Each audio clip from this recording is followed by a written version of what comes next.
To our channel दोस्तों। तो आज के वीडियो में हम लोग उन सारे कैंडिडेट का जो प्रॉब्लम है फेस कर रहे थे जेटेड कैंडिडेट, उनका सॉल्यूशन लेके आया हूँ, जिनका कि एडिट का ऑप्शन ख़त्म हो गया था। तो आज हुआ क्या कि मैं जेटेड का फॉर्म भरने गया एंड वहाँ पे मुझे एक नोटिस मिला, ठीक है। और ये नोटिस आप देख लो कि 14 तारीख को ही आ गया था, लेकिन 14 तारीख मीन्स 2 दिन पहले ही आ गया था, बट मैंने वो चेक नहीं किया था, ठीक है। चलिए आज हम लोग बताते हैं इसमें कि आपको क्या क्या करना होगा एडिट के लिए, ठीक है। आप ये देख सकते हो कि ये ऑफिशियल आपका नोटिस है, ठीक है। चलिए देखो आप अरे यार, यहाँ पे देखो आवेदन, यहाँ से दिखाता हूँ मैं, आवेदन प्रपत्र भरने में की गई त्रुटियों का निराकरण के संबंध में क्या क्या है कि कतिपय अभ्यर्थियों द्वारा भरे गए आवेदन पत्र में कोई त्रुटियां उनके द्वारा डाटा एंट्री किए जाने के दौरान की गई है और उनके द्वारा त्रुटि संशोधन करने का अनुरोध किया जा रहा है। तो त्रुटियों के निराकरण के संदर्भ में समीक्षा किए जाने के उपरांत 2 प्रकार की त्रुटियां शुल्क रहित संशोधन एवं शुल्क सहित संशोधन परिलक्षित हो रही है।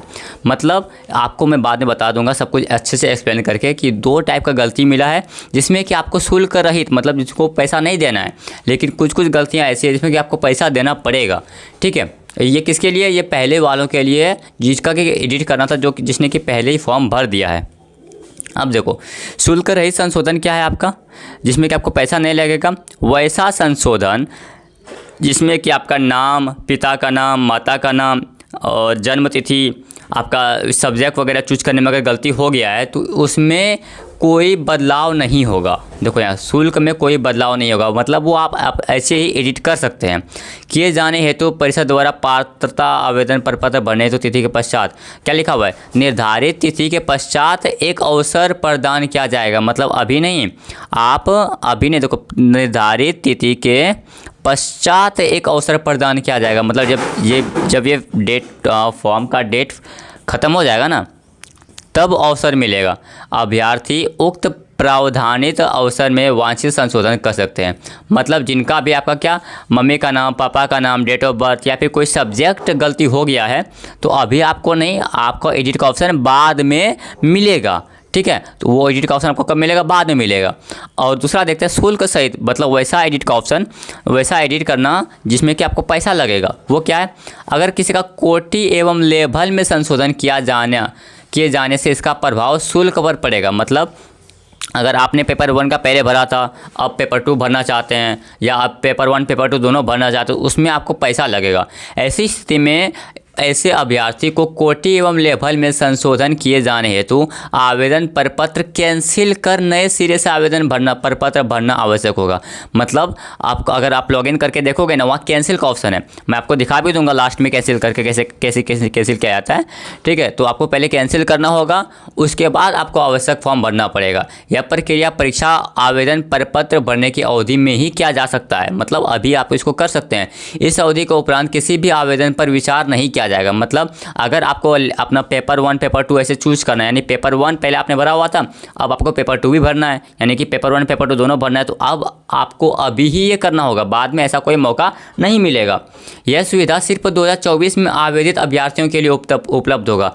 मतलब जो पहले स्टूडेंट, पुराने स्टूडेंट थे ना, उनका, जो नए स्टूडेंट है, मान लो जो अभी अभी भरे थे और उसमें कुछ गलती कर दी, ये उनके लिए नहीं है, ये 2024 के लिए है। अब देखो शिक्षक पात्रता परीक्षा 2024 के लिए आवेदित अभ्यर्थियों के लेवल ऑफ एग्जाम में परिवर्तन के संबंध में वर्ष 2024 में आवेदित अभ्यर्थियों से इस परीक्षा के लिए आवेदन प्रपत्र भरने के कोई भी अतिरिक्त शुल्क नहीं लिया जा रहा था। 2024 में आवेदित कतिपय अभ्यर्थियों द्वारा इस अंतराल में अतिरिक्त शिक्षा ग्रहण कर ली गई। वही केस आपका क्या बना कि अतिरिक्त शिक्षा ग्रहण कर ली। मतलब अगर आपका 2024 में आपके पास आपने सिर्फ पेपर 1 भरा था, लेकिन अब आपने ग्रेजुएशन कर लिया तो आपको पेपर 2 भी भरना है, और वो नए एग्ज़ाम लेवल के लिए भी पात्र हो गए हैं। फलस्वरूप वे पूर्व में भरे गए आवेदन प्रपत्र में चयनित एग्ज़ाम लेवल में परिवर्तन करना चाहते हैं और आवेदन प्रपत्र नए रूप से स्वीकार करने का अनुरोध किया जा रहा है तो एग्ज़ाम में संशोधन किया जाना है तो शुल्क को प्रभावित करेगा, मतलब आपको पैसा पे करना पड़ेगा।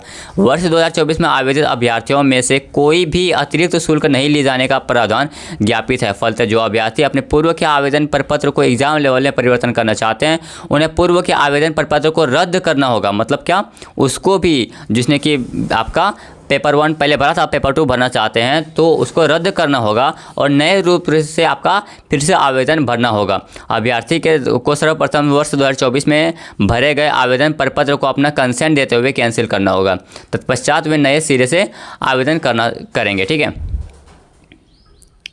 अब देखो अब क्या है फिर एकीकृत शैक्षणिक योग्यता से संबंधित समस्याएं। कतिपय अभ्यर्थियां एवं एकीकृत योग्यता इंटीग्रेट प्राप्त कर रहे हैं, पोर्टल पर उन्हें शैक्षणिक योग्यता से संबंधित विवरणी में भरने जाने परेशानी का सामना करना पड़ रहा है।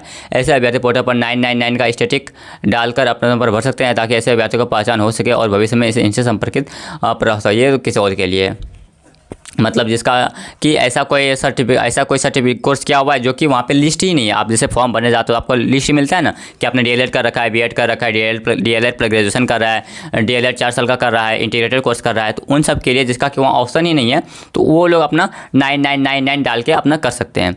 अन्य अभ्यर्थी समस्याएं है तो हेल्प डेस्क, और बाकी अगर कोई समस्या बच जाता है तो आपको यहाँ पे कॉन्टैक्ट करना है।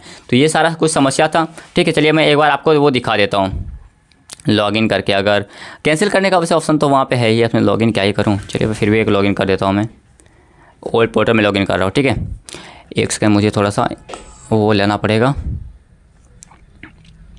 अगर इसमें होगा तो ना। एक सेकंड भाई, रजिस्ट्रेशन नंबर मुझे याद ही नहीं है। कोई बात नहीं, मैं यहाँ पे ये लगा दूँगा, यहाँ